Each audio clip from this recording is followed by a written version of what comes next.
Dear students, ഇന്ന് പഠിക്കാനുള്ള topic challenges of women entrepreneurs. Women entrepreneurs face ചെയ്യുന്ന പ്രോബ്ലംസിൻ്റെ കുറച്ച് കാര്യങ്ങൾ, അതായത് slow growth of women entrepreneurship in കേരളയുടെ റീസൺസ് നമ്മൾ കഴിഞ്ഞ ദിവസം പഠിച്ചു. അതിനെ റിലേറ്റ് ചെയ്തിട്ടുള്ളൊരു ടോപ്പിക്ക് തന്നെയാണ് പ്രോബ്ലംസ് ഓഫ് വുമൺ എൻ്റർപ്രണർ അല്ലെങ്കിൽ ചാലഞ്ചസ് ഓഫ് വുമൺ എൻ്റർപ്രണർ.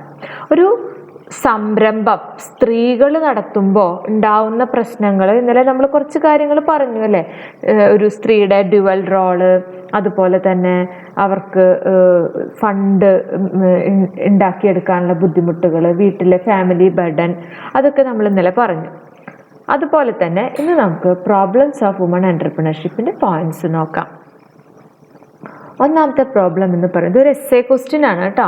ഒന്നാമത്തെ പ്രോബ്ലം എന്ന് പറയുന്നത് ഷോർട്ടേജ് ഓഫ് ഫിനാൻസ്. ഇപ്പം സ്ത്രീകളെ സംബന്ധിച്ച് ഭൂരിഭാഗം സ്ത്രീകളുടെ പേരിലും സ്വന്തമായി സ്വത്തുക്കളൊന്നും ഉണ്ടാവില്ല. അപ്പോൾ അവർക്കൊരു ബിസിനസ് സ്ഥാപനം തുടങ്ങണം എന്നുണ്ടെങ്കിൽ തീർച്ചയായും അച്ഛനെയോ ഹസ്ബൻഡിനെയോ ബ്രദറിനെയോ അല്ലെങ്കിൽ മകനെയോ ആശ്രയിക്കേണ്ട സിറ്റുവേഷനാണ് ഉണ്ടാവുക. അപ്പോൾ സ്ത്രീകളുടെ കയ്യിലുള്ള സ്വത്ത് എന്ന് പറയുന്നത് ചിലപ്പോൾ കുറച്ച് ഗോൾഡ് മാത്രമായിരിക്കും. ഈ ഗോൾഡ് തന്നെ അവളുടെ സ്വന്തം ഇഷ്ടത്തിന് ഉപയോഗിക്കാനൊന്നും സാധിക്കില്ല. അത് മറ്റുള്ളവരോട്, വീട്ടിലെ മറ്റുള്ള അംഗങ്ങളോട് ചോദിച്ചതിന് ശേഷം മാത്രമൊക്കെയാവും സാധിക്കുന്നുണ്ടാവുക. വളരെ ചുരുക്കം പേർക്ക് മാത്രമാണ് സ്വന്തം ഇഷ്ടത്തിന് പണം ഇൻവെസ്റ്റ് ചെയ്യാനൊക്കെ സാധിക്കുന്നത്. പിന്നെ ഇപ്പോഴത്തെ ഒരു സിറ്റുവേഷൻ അനുസരിച്ച് പുരുഷന്മാർ സ്ത്രീകളുടെ ബിസിനസ്സിലായിട്ടുള്ള കാര്യങ്ങളിൽ വിശ്വാസം ഉണ്ടെങ്കിൽ ചെയ്യും. അല്ലാത്ത സാഹചര്യത്തിൽ പണം കണ്ടെത്തുക എന്ന് പറയുന്നത് ബുദ്ധിമുട്ട് തന്നെയാണ്. അപ്പോൾ ഇങ്ങനെ വരുന്ന സാഹചര്യത്തിൽ ഇത് ഓവർകം ചെയ്യാനുള്ള മെഷേഴ്സൊക്കെ ഗവൺമെൻറ് കൈക്കൊണ്ടിട്ടുണ്ട്. അടുത്ത ഇതിൻ്റെ റെമഡിയൽ മെഷേഴ്സിൽ നമുക്കതിനെക്കുറിച്ച് പഠിക്കാം. അപ്പോൾ ഷോർട്ടേജ് ഓഫ് ഫിനാൻസ് ആണ് ഒരു വുമൺ എൻ്റർപ്രണർഷിപ്പ് ഫേസ് ചെയ്യുന്ന ഒരു പ്രോബ്ലം. രണ്ടാമത്തെ ഷോർട്ടേജ് ഓഫ് റോ മെറ്റീരിയൽ. നമ്മൾ ഏതൊരു ബിസിനസ് സ്ഥാപനം നടത്തുമ്പോഴും അതിനാവശ്യമായിട്ടുള്ള റോ മെറ്റീരിയൽ ലോ റേറ്റിൽ നമുക്ക് ഇടതടവില്ലാതെ കിട്ടേണ്ട കാര്യങ്ങളുണ്ടെങ്കിലാണ് നമുക്ക് മുന്നോട്ട് പോകാൻ പറ്റില്ല. അപ്പോൾ സ്ത്രീകളെ സംബന്ധിച്ച് ഇത് എവിടെയാണ് ലോ റേറ്റിന് കിട്ടുക എന്നൊക്കെ അന്വേഷിച്ച് പിടിക്കാനോ അല്ലെങ്കിൽ അത് കൊണ്ടുവരാനുള്ള ബുദ്ധിമുട്ടുകളൊക്കെ ഉണ്ടാവും. അപ്പോൾ അവിടെയൊക്കെ നമുക്ക് പുരുഷജനങ്ങളുടെ ആവശ്യം വരും. ആ സാഹചര്യത്തിൽ അവർ പല കാരണങ്ങൾ കൊണ്ട് ചൂഷണം ചെയ്യപ്പെടുന്നു. വിലയുടെ കാര്യത്തിലും സാധനങ്ങൾ എത്തിക്കുന്ന കാര്യത്തിലും അങ്ങനെയുള്ള പ്രശ്നങ്ങളൊക്കെ സ്ത്രീകൾ ഫേസ് ചെയ്യുന്ന ഒരു പ്രോബ്ലമാണ്. അതുപോലെ തന്നെ മറ്റൊരു പ്രോബ്ലമാണ് inadequate marketing facilities. Raw material നമ്മുടെ സ്ഥലങ്ങളിലേക്ക് എത്തിക്കുന്നത് പോലെയുള്ള ബുദ്ധിമുട്ടുകൾ ഫിനിഷ്ഡ് പ്രൊഡക്റ്റ് മാർക്കറ്റിൽ എത്തിക്കുന്നതിന് സ്ത്രീകൾ ഫേസ് ചെയ്യേണ്ടി വരും. അവിടെയും ലോഡ് ഇറക്കാനും കയറ്റാനും സാധനങ്ങൾ മാർക്കറ്റിൽ കൊണ്ടെത്തിക്കാനും എല്ലായിടത്തേക്കും സ്ത്രീകൾ പോകാമെന്ന് പറയുന്നത് എളുപ്പമുള്ള കാര്യമില്ല കമ്പാരിറ്റീവ്ലി മെൻ എൻ്റർപ്രണറെ വെച്ച് നോക്കുമ്പോൾ. അപ്പോൾ ഷോർട്ടേജ് ഓഫ് റോ മെറ്റീരിയലിനെ പോലെ തന്നെ ഫിനിഷ്ഡ് പ്രൊഡക്റ്റ് മാർക്കറ്റിൽ എത്തിക്കുന്നതും മറ്റൊരു ബുദ്ധിമുട്ടാണ്. പിന്നെ കീൻ കോമ്പറ്റീഷൻ എന്ന് വെച്ചാൽ എന്താ? ശക്തമായ മത്സരങ്ങൾ. ഇപ്പോൾ സ്ത്രീകൾ തുടങ്ങുന്ന സംരംഭങ്ങൾ തന്നെ പുരുഷന്മാരും തുടങ്ങുന്നുണ്ടെങ്കിൽ അവരുടെ ഭാഗത്തുനിന്ന് കീൻ കോമ്പറ്റീഷൻ ഉണ്ടാവും. പുരുഷന്മാർ തുടങ്ങുന്നതെന്നല്ല, ഏത് പ്രൊഡക്റ്റിനാണ് ഇന്ന് കോമ്പറ്റീഷൻ ഇല്ലാത്തത്? ഇപ്പോൾ സ്ത്രീകളൊക്കെ കുറേ കുടുംബശ്രീകൾ വഴിയായിട്ട് വല്ല അമ്മമാർ നടത്തുന്ന ഹോട്ടലുകൾ, ക്യാൻറ്റീനുകൾ, അതൊക്കെ കണ്ടിട്ടുണ്ട് നമ്മൾ ധാരാളം. അതുപോലെ കുറേ ഹോം മെയ്ഡ് ഐറ്റംസ് ഒക്കെ കൊടുക്കുന്നത്, അത് ചിലപ്പോൾ സ്ത്രീകൾ ഉണ്ടാക്കുന്നത് എന്ന് പറയുമ്പോൾ കുറച്ച് ഡിമാൻഡ് നമുക്കിങ്ങനെ നമ്മുടെ മൈൻഡിൽ ഇങ്ങനെ തോന്നാറുണ്ട്.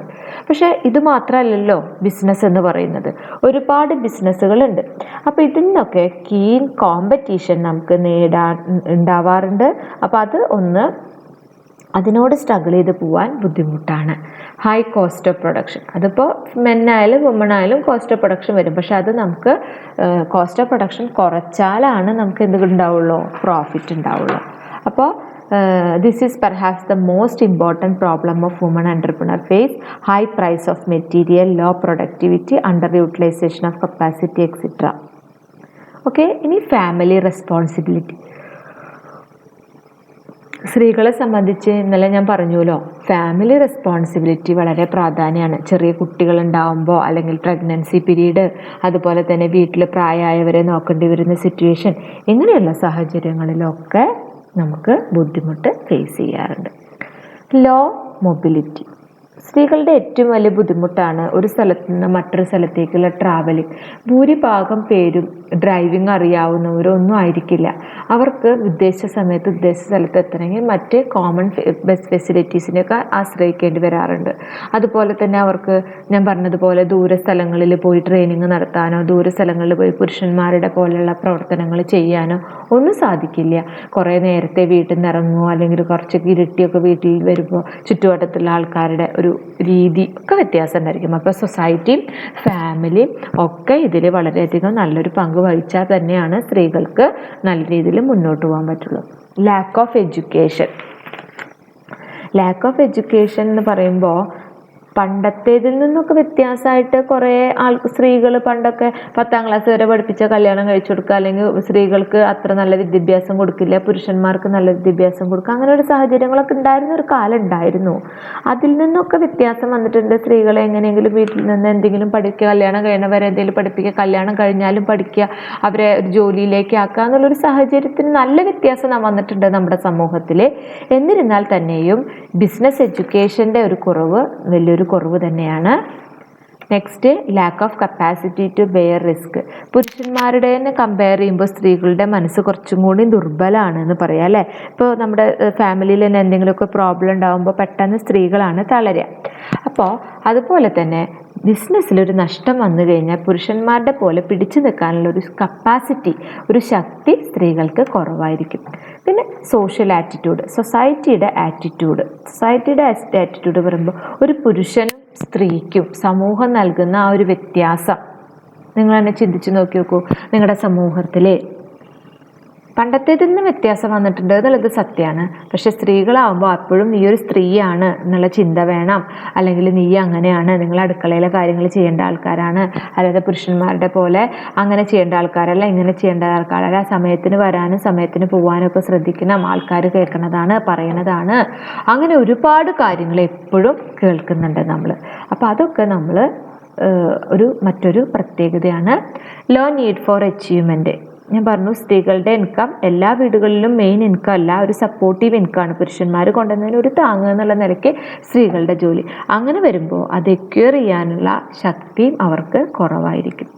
Lack of training, lack of information. Training സ്ത്രീകൾക്ക് ദൂരസ്ഥലങ്ങളിൽ പോലെ ട്രെയിനിങ് പ്രോഗ്രാമുകളിലോ ഒക്കെ പോവാൻ അവർക്ക് ബുദ്ധിമുട്ടുകളുണ്ട്. എല്ലാവരെ സംബന്ധിച്ചല്ല പറയണത്, ചിലർക്ക് അതിൻ്റെതായ രീതിയിലുള്ള പോക്കുകളും വരവുകളൊക്കെ ഉണ്ട്. ലാക്ക് ഓഫ് ഇൻഫർമേഷൻ, പുരുഷന്മാരുടെ പോലെയുള്ള പുറമേ നടന്നിട്ടുള്ള ചിന്തകളോ അല്ലെങ്കിൽ ചന്തകളിൽ ചെന്നിട്ടോ അല്ലെങ്കിൽ അവിടെ ഇവിടെയും പോയിട്ടുള്ള ഇൻഫർമേഷൻ അതൊക്കെ സ്ത്രീകൾക്ക് കുറവായിരിക്കും. ഇപ്പോൾ സോഷ്യൽ മീഡിയാസൊക്കെ ധാരാളമുള്ള കാരണം കുറേ ഇൻഫർമേഷൻസ് ഉണ്ട്. പക്ഷെ എല്ലാ സോഷ്യൽ മീഡിയയിലെ കാര്യങ്ങളും നമുക്ക് കണ്ണടച്ച് വിശ്വസിക്കാനൊന്നും പറ്റില്ല. അപ്പം അങ്ങനെയുള്ള കുറേ പ്രശ്നങ്ങൾ സ്ത്രീകൾ ഫേസ് ചെയ്യുന്നുണ്ട്. അപ്പോൾ പഠിക്കുക, 13 പോയിന്റ്സ് ഉണ്ട്, ഇമ്പോർട്ടൻ്റ് ആണ്, essay ക്വസ്റ്റ്യൻ ആണ്. Okay, thank you.